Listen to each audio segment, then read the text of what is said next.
Hello बच्चों। कल हमने पढ़ा था कि वर्ण क्या है और वर्णों के समूह को वर्णमाला कहते हैं।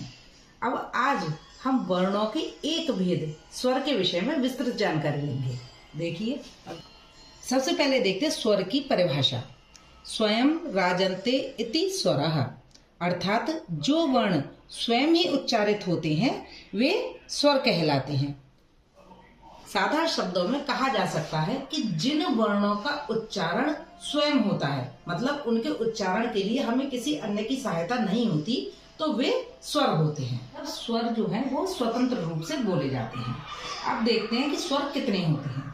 हमारी हिंदी भाषा में कुल 11 स्वर होते हैं। कौन कौन से देखते हैं?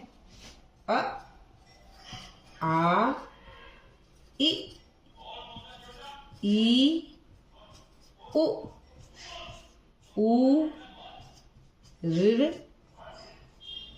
ए, ओ, औ। मतलब 1 2 3 4 5 6 7 8 9 10 11। ये 11 स्वर हमारी वर्णमाला में माने गए हैं। ऋ जो होता है ये भी स्वर में आता है, क्योंकि ये आधा स्वर होता है, इसे अर्ध स्वर कहा जाता है।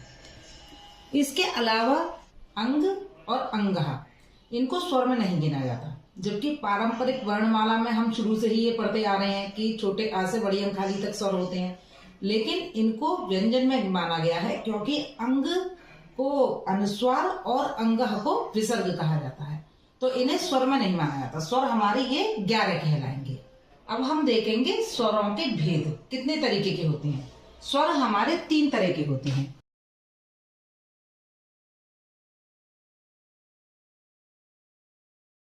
स्वर के 3 भेद होते हैं: ह्रस्व स्वर, दीर्घ स्वर और प्लुत स्वर। ह्रस्व स्वर वे स्वर होते हैं जिनको कि बहुत कम समय में बोला जाता है, इनके बोलने में बहुत कम समय लगता है, इसीलिए इन्हें ह्रस्व स्वर कहते हैं। ह्रस्व मीन्स ही है छोटा। तो इसमें आते हमारे अ, इ, उ और ऋ। ये ह्रस्व का मतलब ही है छोटा, तो इसमें छोटा आ, छोटा ई, छोटा उ और ऋ को मैं पहले ही बता चुकी हूँ कि ये अर्ध स्वर कहलाता है। तो इसमें बोलने में कम समय लगता है और इन स्वरों को एक मात्रिक स्वर भी कहते हैं, क्योंकि इनकी जो मात्राएं बनती हैं, व्यंजनों पे लगती हैं, वो एक होती है। अब दूसरा हमारा आता है दीर्घ स्वर। दीर्घ स्वर वे स्वर होते हैं जिनमें कि ह्रस्व स्वर से दुगना समय लगता है बोलने में।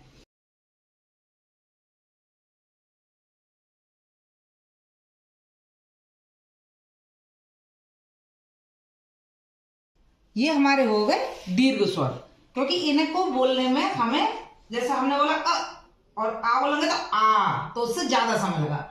और ये इनकी मात्राएं क्या बनती हैं? 2 मात्राएं बनती हैं। अब आप बोलोगे चलो आ तो बड़ा हो गया, छोटा आ बड़ा हो गया, छोटी ई हो गई, ये बड़ी ई हो गई, छोटा वो बड़ा हो, लेकिन छोटी ए भी दीर्घ में है, क्योंकि बच्चों छोटी ए भी 2 स्वरों से मिलकर बनी है। कौन कौन से? अ प्लस ई बराबर बनती है हमारी ए। हमेशा बोलेंगे अय, बोलने में आएगा जब हम दोनों को मिलाएंगे तो क्या बोलेंगे? अय, तो वो ए की मात्रा हो गई। ऐसी यदि आप कहेंगे छोटा ओ, तो वो बनता है अ प्लस उ बराबर ओ। तो क्योंकि ये जितने भी स्वर हैं जो हमारे दीर्घ स्वर में आ रहे हैं वो 2 स्वरों से मिलकर बने हैं, तो वो उनके डबल हो गए, उनका दीर्घ हो गया। दीर्घ मीन्स ही होता है बड़ा, तो इसमें सारे स्वर जो आते हैं वो बड़े होते हैं। अब आया तीसरा, ये प्लुत स्वर। प्लुत स्वर बच्चों वो होता है, ये बहुत ही कम आजकल यूज होता है। इसे किसी को हम ये कह सकते हैं कि जब हम किसी को जोर से बुलाते हैं तब हम इसका यूज करते हैं। जैसे इसको बुलाने में हम कहेंगे ओम। अब ये किन से मिलकर बना? ये और 3 तिगुना हो जाता है। जैसे ये एक, इसका डबल और इसका तिगुना, तो तिगुना कैसा होगा? इसमें होंगे अ प्लस ओ प्लस म, तो 3 से मिलकर बना ओम।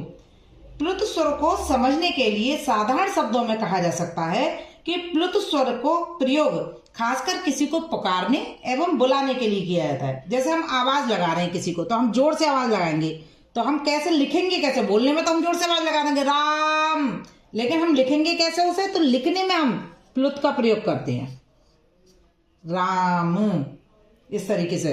या फिर हम कहेंगे सुनो, जोर से बोला। अब बोलने में तो हमने कह दिया कि हम जोर से बोल रहे हैं, लेकिन लिखेंगे कैसे इसे? ये इसका चिन्ह है, प्लुत स्वर ये है। इन स्वरों से ही बच्चों मात्राएं बनती हैं। हमारी जितनी भी वर्ड मतलब मात्राएं लगती हैं हमारे लिखने में, वो सारी मात्राएं हमारी इन स्वरों से ही बनती हैं। अब देखते हैं कि हम इन 11 स्वरों से हमारी कौन कौन सी मात्रा बनती है। छोटा आ, ये इसकी कोई मात्रा देखने में नहीं आती, लेकिन हर व्यंजन को बोलने में हमें छोटे आ का सहारा लेना पड़ता है। इसके बाद आता है हमारा बड़ा आ, उसकी मात्रा इस प्रकार है। छोटी ई की मात्रा ये है। बड़ी ई की मात्रा, छोटा ऊ की मात्रा, बड़े ऊ की मात्रा, ऋ की मात्रा ये किसी भी अक्षर के वर्ण के नीचे लगती है। ए की मात्रा एक मात्रा होती है, बड़ी ए की 2 मात्राएं होती हैं, छोटी ओ की मात्रा और ये बड़ी ओ की मात्रा। इन सभी स्वरों से हमारी ये मात्राएं बनती हैं, जिनसे कि हम व्यंजनों पे इन मात्राओं को लगाकर शब्दों का निर्माण करते हैं। तो बच्चों, आज हमने सीखा कि वर्ण के एक भेद स्वर के बारे में, स्वर किसे कहते हैं, स्वर के कितने भेद होते हैं और स्वर से कौन कौन सी मात्राएं बनती हैं। अगली वीडियो में हम वर्ण के दूसरे भेद व्यंजन के विषय में विस्तार से समझेंगे। धन्यवाद।